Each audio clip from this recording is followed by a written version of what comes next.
Hi everyone. Hey, I want to take just a moment and thank you for taking a few minutes of your time to watch this short video about an amazing opportunity the Lord has opened for us to share the gospel, to take the gospel into some remote and unreached places in East Africa.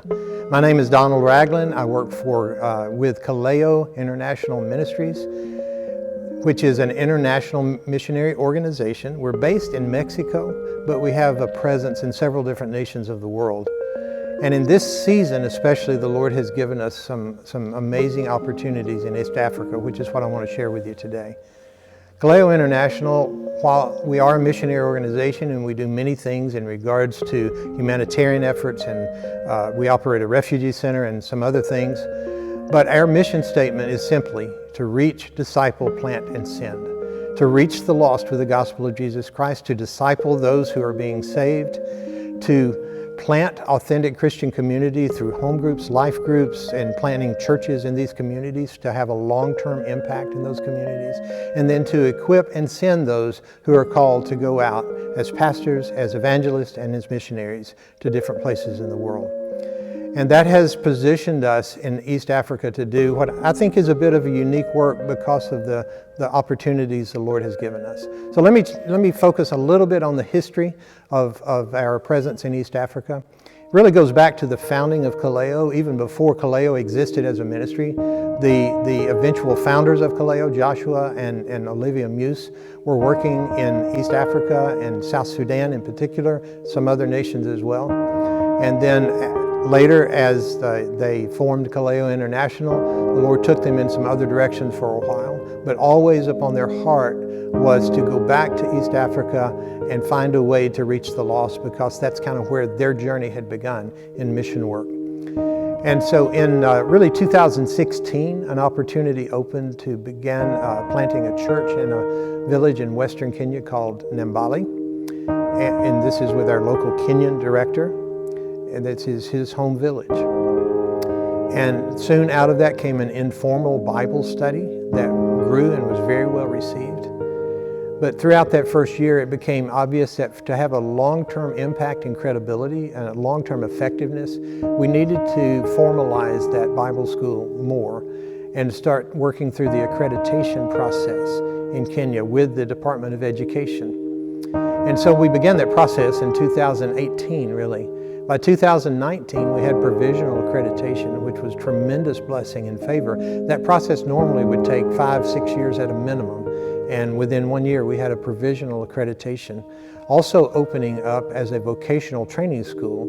So in addition to like a theology training, Bible school training, and Christian leadership training, we also offer computer IT, certified computer IT training. We're going to be adding some other life skills courses to that as well. But this began to have an impact within the local community and even beyond, as we started receiving students from some of the lesser reached tribes of Kenya and surrounding nations, Tanzania and Uganda and Rwanda and Burundi and other places, even from the Congo. In 2019, we began receiving a lot of students from South Sudan. If you're familiar with South Sudan at all, you'll know it's been a nation basically at war for about 30 years. It's one of the newest nations on the planet. Official status as a nation only in 2011. And beginning in 2013, there was a lot of internal strife within the new nation of South Sudan between different tribal factions. And that continues to go on today to some extent. So many of the students we were receiving were coming from what most people would call refugee camps. Technically, they're IDP camps, or internally displaced people camps, because they're South Sudanese that have been displaced within their own nation by the wars and the famines and all of these things. But through some very unique contacts the Lord gave us in South Sudan, people in some high positions of influence that had a heart for the nation and for the people and for the gospel, we were able to start getting students from unreached tribes unreached with the gospel or unengaged with the gospel. And by that I mean there probably had been some Christian evangelism in those tribes at some point in the past, but in the current age, the current day, there's no known Christian witness there, no congregations or anything like that. So they're called unengaged as opposed to unreached with the gospel. But we started getting many students from those areas out of the camps.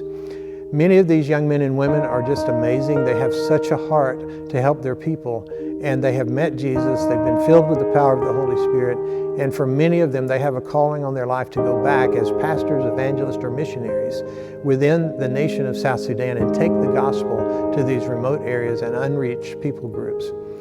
So as that process began to unfold, it opened up doors for us to be able to follow them into some of these remote areas to help find ways to support what they were doing and to further the multiplication of the gospel in South Sudan among these different tribes. This past year, there was a very unique opportunity open for us. We came in contact with a missionary, a Western missionary who had been working in South Sudan starting around 2008 or 9. She had a call to start a children's home, which she did in a region called Yei of South Sudan. She had developed a long-term lease for a 40-acre compound and built over the years multiple buildings, girls' homes, boys' homes, school, etc. All that goes along with that type of compound.